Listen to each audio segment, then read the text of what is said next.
Good morning, everyone, and welcome to the Workbench. Now, off the bat, I can tell that these sorts of smaller EV projects aren't really landing all that well with my audience, but when you get over a certain size, things get more expensive in a darn hurry. Anything bigger than a pit bike, you're looking at like $5,000. Anything that you can actually sit in instead of on, you're looking at $10,000 to $20,000 to make anything even remotely usable. So I want to learn how to do this EV stuff on a small, cheap scale, and I've been having a lot of fun with this little dirt bike. And today we are going to look at a couple of upgrades that kind of define what these things can be.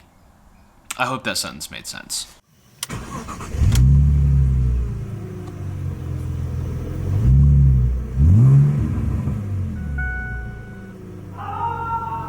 So here on the Workbench we have a mess. We have my old motor from the electric dirt bike, which I took apart and wasn't really able to find any problems with, although getting it back together will now be quite a deal. So I borrowed another motor, and that also did not work. So it turned out the fault is with my controller. This is a Kelly KVD Mini. It's a new product. This is 200 amps, 36 to 48 volts, and it just stopped reading the position of the motor correctly. Not sure why. So I bought a motor to replace this when I thought it was the motor, and it wasn't. Go me. So that could be counted as a waste of money, but I think not. So then what I ended up getting was this, which is the big KVD. And I already have it wired here. This is also 200 amps, but this is 48 to 72 volts, so I have the option to go with better batteries later. This is completely passively cooled, and I've already done a bit of wiring here. We've got the charge port here. This cable is actually goes to the handlebar switch to turn everything on and off. We've got my pigtails for my two batteries, which are in parallel. And then here, the actual wiring. This connector usually has like brake controls and things on it. The only thing I'm using for this is where the power goes in to turn on the controller. This is all the motor stuff, and this is my handlebar controls, which I have over here. So the wiring is pretty straightforward, and it gives you everything you need. I prefer to use, I have this crimper here. You can find that in my Amazon store, and it comes with a whole bunch of crimps and things, as well as these Kelly controllers have these this capacitor and resistor. Now, what these are for is so that when you plug power into this thing the first time, all the capacitors in here are going to try to draw a lot of current to charge themselves up all at once. And if you let all that current surge in at once, you can actually damage your controller. Now, I've remedied this by using these style of connectors, and the other end is actually where the magic happens, but they have a resistor in line with them. Actually, here's one sitting here. As you plug this in, until you get to about halfway plugged in, it only allows a small amount of current to come through. It's an XT90 connector, and you can kind of see with the green here, there's a resistor in there. It only lets a little bit of current through to charge up those capacitors before fully connecting the battery. So that's very nice. Then, along with that controller, we have this. This is the Electro & Co. MY1020 Plus, and this KVD is also from Electro & Co. It's their special modified version of the Kelly KVD, and this is their modified version of the generic motor that I was using before. And I'm pretty impressed by the price point they managed to hit with this, because this looks like there's some milled holes in the end caps for ventilation. They countersunk these screws here, which can interfere with mounting it into the frame. It's got way thicker wires and lugs. It has a temperature probe added, and I believe it has a larger rotor. And if you remember how leverage works, larger rotor means more torque for the same amount of power. I would take this apart and compare it with the rotor out of my old one, but I just want to throw it in the bike and make it work. But what I'm going to do instead is plug it in. And then we can do a test of all of the electronics here before putting it in the bike, and hopefully going for a ride tonight. I've really been wanting to ride. I've been borrowing a friend's bike. It's an 84 volt setup, with a lot of these same components, except he has that motor and not this motor at 84 volts. That thing was an absolute riot. So I'm really looking forward to how mine is 52 volts with the upgraded motor and a few other things. So let's go plug things in. I should mention that Electron Co. is not sponsoring this or anything. I bought all this stuff, and this is just my experiences. I've noticed a lot of other YouTubers in this sort of space with the electric dirt bikes and whatnot typically kind of go full kill and get the most powerful thing they can, but I'm not about that, because after a point it stops becoming a toy and it becomes an actual electric motorcycle. And I kind of think this is about where you'd want to be if you still just want a really cool toy.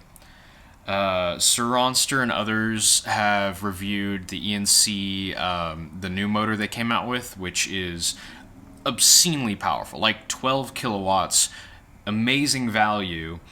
I don't know that I would personally want that in a Razor without doing so many other things that there's basically no Razor left. You know, the extended swing arm, different wheels, bigger wheels and tires, way better brakes, better seat, probably lowered foot pegs. You know, by the time you're done there, there's no Razor left. Hell, I don't even know how much I'd trust the Razor frame with the amount of use. Now, I know that Electro Brap has abused the heck out of his bike, but it's a box tubing frame, you guys. It can only take so much. That would be a cool motor for like a street legal moped sort of swap, which I'm looking to do. Hint, hint. If anyone wants to send me some parts for that, that would be really cool, because once things get street legal, things get expensive. But I like the more modest setup that you see here. I think this is the sweet spot. Once you get to 82 volts, the batteries get way more, or 72 volts, 82 volts, the batteries get way more expensive, or 78 volts. Whatever.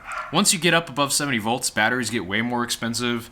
You get better efficiency and more range, but again, it becomes less of a toy and a hobby and more of an actual vehicle that you have to worry about. I'll get off my soapbox now and finish plugging all this in so we can see if it goes vroom or not.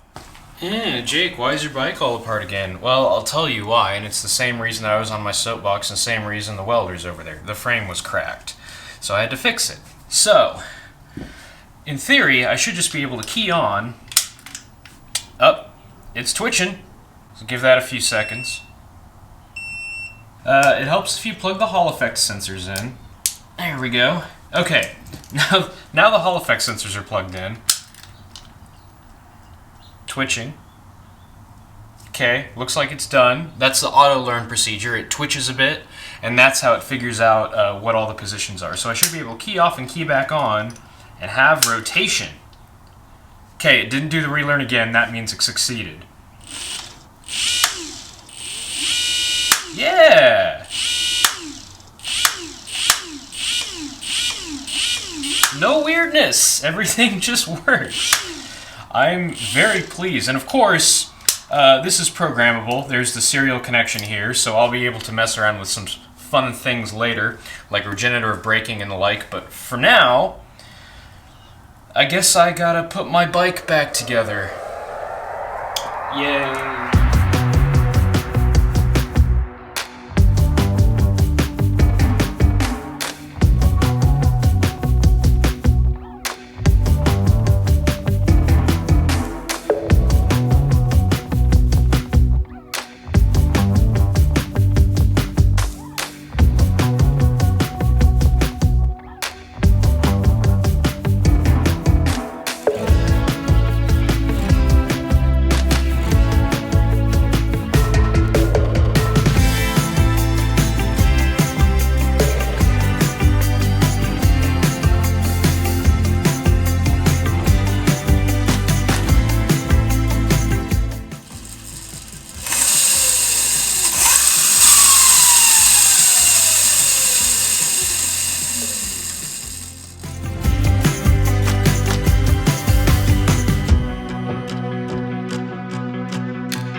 normal Jake things, you know, using a 20-year-old industrial laptop running Windows XP to tune my electric motorcycle. All I'm really doing right now is bypassing the speed switch functionality. This expects there to be a low, medium, high speed switch, which I don't have, so I'm just setting all of it to full power and enabling some amount of regenerative braking. These batteries can only take like 3 amps, 4 amps of charging, so I can't do a lot of regen braking, but I'd like to do some regen braking. Right now I have no rear brake, so the regen is going to be my rear brake, and I am eventually going to get the hydraulic brake upgrade that's $100 because, yes, thank you, because, I mean, safety equipment. So let's just turn this on and tweak some settings.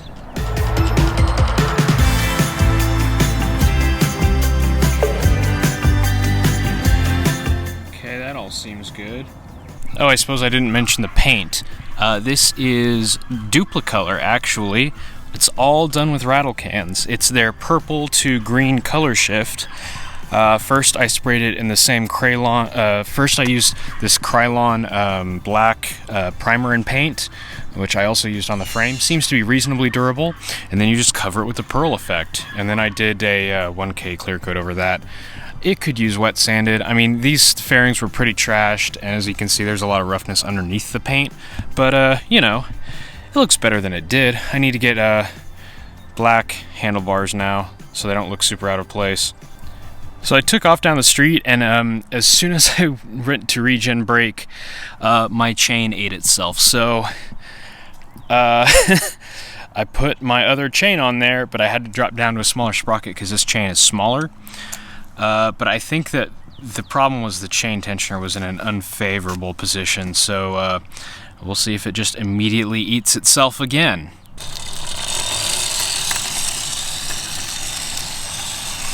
Today was also the day you took the spinning wheels off. Regen seems okay. Still a little bit stronger than it should be.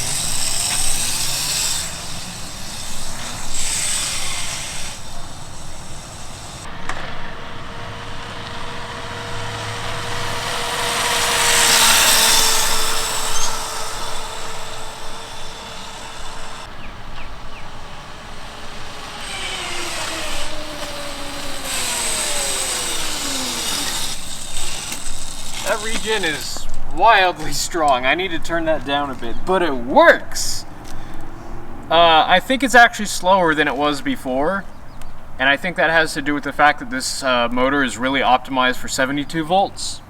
But I'll continue to play with things. I also think I might have the wrong tuning software, because I've got tuning software for a KVD, but I've got the software for the KVD Mini, and this is like a special version made by Electro & Co. But the low speed is so good. Doesn't seem quite as sketchy as the last one was. Take that thing off any sweet jumps? Probably not the best idea with these front forks. Look at these things. A little bit of play in there. It's fine. She'll ride. So, forks and brakes are really the two upgrades that you want to do to these. Well, and that shock, obviously, but I'm pretty happy with this where it is, because I think I have about 40 miles of range. So I could go pretty much anywhere in town I want and just play around. And since I'm wanting to actually use this off-road, I don't need to chase top speed, because I'm not going to be doing 40 through the woods. You know, I'm going to be doing this.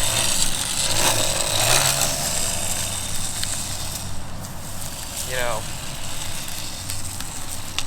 Or this clip from the other day when I was on my buddy's 80-volt bike.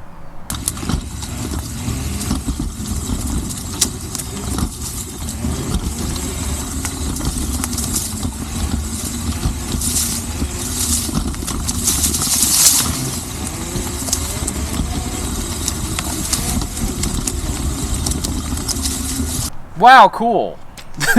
Yeah, insert clip here.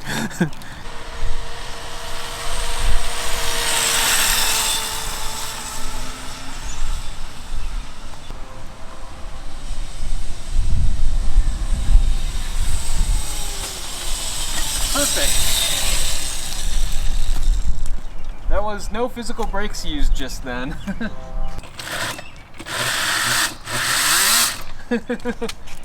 Do it. Probably shouldn't do too much of that. It's a nice tire. Well, there we are.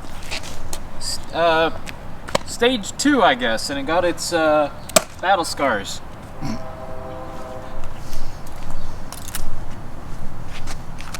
Lol.